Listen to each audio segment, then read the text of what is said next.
বর্তমান আন্তর্জাতিক রাজনীতিতে ভারত বিপদে নাকি বিপদে বাংলাদেশ? ভারতের চারপাশে শুধু আগুনের গোলা। চীন, পাকিস্তান, নেপাল, শ্রীলঙ্কা, বাংলাদেশ প্রায় সবাই আজ ভারতকে সন্দেহের চোখে দেখে। তাহলে প্রশ্ন জাগে, এতগুলো প্রতিবেশীর সাথে খারাপ সম্পর্ক করে ভারত কি নিজের পায়ে নিজেই কুড়াল মারছে? আর যদি বাংলাদেশও শেষমেশ ভারতের থেকে মুখ ফিরিয়ে নেয়, তাহলে কে বেশি বিপদে পড়বে, ভারত নাকি বাংলাদেশ?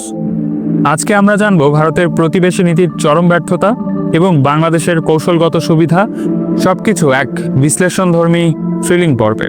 আসসালামু আলাইকুম, আমি লিখন, ঢাকা বিশ্ববিদ্যালয়ের একজন শিক্ষার্থী। চলুন আজকের এই থ্রিলিং পর্বটি শুরু করা যাক। একটু ভারতের মানচিত্রটা দেখে আসি। উত্তর পশ্চিমে পাকিস্তান, চির শত্রু রাষ্ট্র। উত্তরে চীন, ডোকলাম ও গালওয়ান সংঘর্ষ, ভয়াবহ সামরিক উত্তেজনা। পূর্বে বাংলাদেশ, মনে রাখবেন এখানে আসাম, ত্রিপুরা, পশ্চিমবঙ্গ থেকে অভিবাসন ইস্যু ও নাগরিকত্ব নিয়ে বিরোধ চলছে। পশ্চিমে নেপাল, রিপুলেখ, কালাপানি সীমান্ত ইস্যুতে ভারতের মানচিত্রকেই অস্বীকার করেছে নেপাল। দক্ষিণে শ্রীলঙ্কা, চীনের প্রভাব এতটাই তারা ভারতকে পাশ কাটিয়ে হাম্বানটোটা বন্দর চীনকে দিয়ে দিয়েছে। এমনকি মায়ানমার ভারতের সাথে সম্পর্ক নয়, তাদের সেনাবাহিনী চীনের সাথে নিয়মিত সম্পর্ক রাখছে। ভারত নিজেই আজ বেস্ট ফ্রেন্ডহীন একটি এশিয়ান রাষ্ট্র। এটা কি কাকতালীয়, নাকি এটা এক গভীর কূটনৈতিক ব্যর্থতার ফল? ভারত বলেছিল নেইবারহুড ফার্স্ট, কিন্তু আমরা দেখছি কাজ হয়েছে তার ঠিক উল্টোটা। পাকিস্তানের সাথে কাশ্মীর ইস্যু, সন্ত্রাসবাদ, চিরকালীন বিরোধ। চীনের সঙ্গে বর্ডার সংঘর্ষে 20 ভারতীয় সেনা নিহত। এটা শুধু সামরিক সমস্যা না, এটি ভারতের আত্মবিশ্বাসের ধাক্কা। নেপাল ভারতের মানচিত্র পর্যন্ত চ্যালেঞ্জ করেছে, এতটাই ক্ষুব্ধ। শ্রীলঙ্কা ভারতীয় ঋণের বদলে চীনের ঋণ গ্রহণ করেছে, যাতে শ্রীলঙ্কার উপর ভারতের প্রভাবও কমেছে। এমনকি মালদ্বীপেও সম্প্রতি এক নির্বাচনে ভারত বিরোধী সরকার এসেছে। তার মানে ইন্ডিয়া আউট। তাহলে প্রশ্ন, ভারতের আসলে এত সমস্যা কেন? কারণ ভারত চেয়েছে প্রভাব খাটাতে, বন্ধু বানাতে নয়। যেখানে দরকার ছিল নম্রতা, সেখানে ভারত দেখিয়েছে অহংকার। যেখানে দরকার ছিল পারস্পরিক সমঝোতা, সেখানে ভারত দেখিয়েছে একপাক্ষিক শ্রেষ্ঠত্ব। এই মানসিকতাই ভারতকে বন্ধুত্বহীন করেছে। এবার আসি বাংলাদেশের প্রসঙ্গে।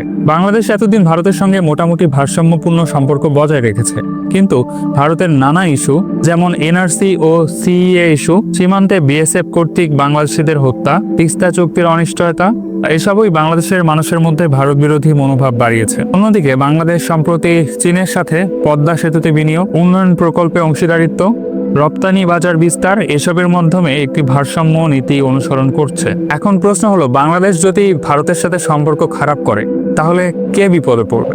উত্তর, ভারত। কিভাবে, সেটি বিশ্লেষণ করব। ভারতের চারপাশে একযোগে সবাই প্রতিপক্ষ হয়ে গেলে ভারত মাল্টি ফ্রন্ট যুদ্ধ ও কূটনৈতিক বিচ্ছিন্নতায় পড়বে। বাংলাদেশ যদি চীন বা ওআইসি সদস্যদের দিকে আরো ঝুঁকে যায়, তাহলে দক্ষিণ এশিয়ায় ভারতের দাবি হারাবে নৈতিক ভিত্তি। উত্তর পূর্ব ভারত, যেটা 7 সিস্টার্স নামে পরিচিত, সেগুলো বাংলাদেশের ভূখণ্ডের পাশ দিয়েই ভারতের মূল ভূখণ্ডে যুক্ত।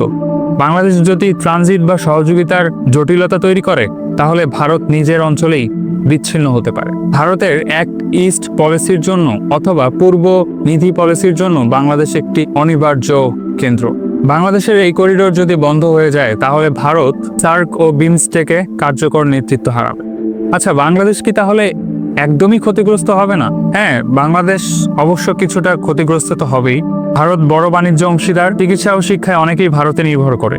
সীমান্তে স্থিতিশীলতাও জরুরি, কিন্তু এখানে বাংলাদেশের বিকল্প আছে। চীন, জাপান, তুরস্ক, সৌদি আরব, ইউরোপ সবাই আগ্রহী বাংলাদেশে।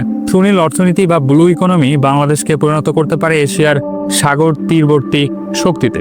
দক্ষিণ এশিয়ায় নতুন রাজনৈতিক জোট তৈরিরও সম্ভাবনা আছে। সুতরাং বাংলাদেশ ক্ষতিগ্রস্ত একটু তো হবেই, কিন্তু ভারত হবে কোণঠাসা। প্রশ্ন আসে, প্রতিবেশী কারা? যেসব দেশ একে অপরের বিপদে পাশে থাকে, কিন্তু ভারত তার প্রতিবেশীদেরকেই শত্রুতে পরিণত করেছে। এটা নিশ্চয়ই দায়িত্বহীন এক নেতৃত্বের প্রতিচ্ছবি। বাংলাদেশ যদি সঠিক কূটনৈতিক সিদ্ধান্ত নেয়, তাহলে ভারতের প্রভাব তো কমাতে পারবেই, পাশাপাশি নিজেকে একটি শক্তিশালী রাষ্ট্র হিসেবেও গড়ে তুলতে পারবে। তাই আবার জিজ্ঞেস করছে, আপনার মতামত কি?